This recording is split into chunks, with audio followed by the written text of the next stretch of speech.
Oh my goodness. What did you do, Tom? What did you do, Tom?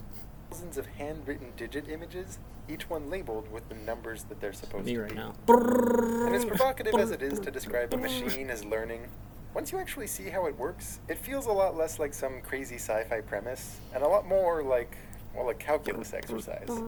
I mean, basically it comes down to finding the minimum of a certain function. Remember, conceptually, we're thinking of each neuron as being connected to all the neurons in the previous layer. And the weights in the weighted sum defining its activation are kind of like the strength of those connections. And the bias is some indication of whether that neuron tends to be active or inactive. And to start things off, we're just going to initialize all of those weights and biases totally randomly. Needless to say, this network is going to perform pretty So again, my brain is going to do what this thing does on an 8-bit clock. Random. Okay, For example, I want to be able to slow this down. And the output layer, it just looks like a mess. One move. So what you do is you define a cost function. Wrong.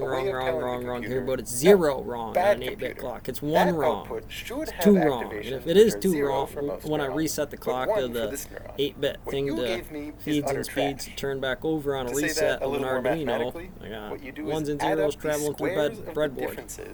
Put my balls up to this and be a conductor. And the value that you want them to have. And this is what we'll call the cost of a single training example.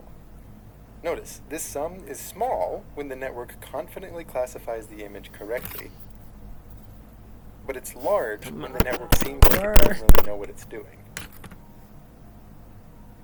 So then what you do is consider the average cost over all of the tens of thousands of training examples at your disposal. So if I'm hitting the reset or the move button, I got a pin chip to do things move. 1, 2, 3, 4, it does 1. I can turn down the timelines on those things to make it do those things before this thing just goes spitting out codes, 1s and 0s, X down. And spits out 10 numbers as its output.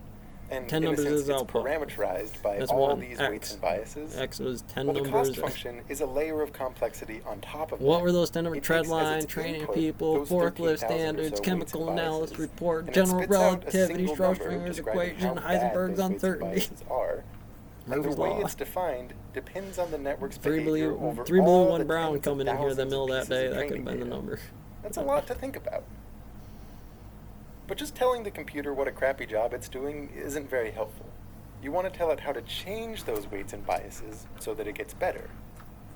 To make it easier, rather than struggling to imagine a function with 13,000 inputs, just imagine a simple function that has 1 number as an input and 1 number as an output.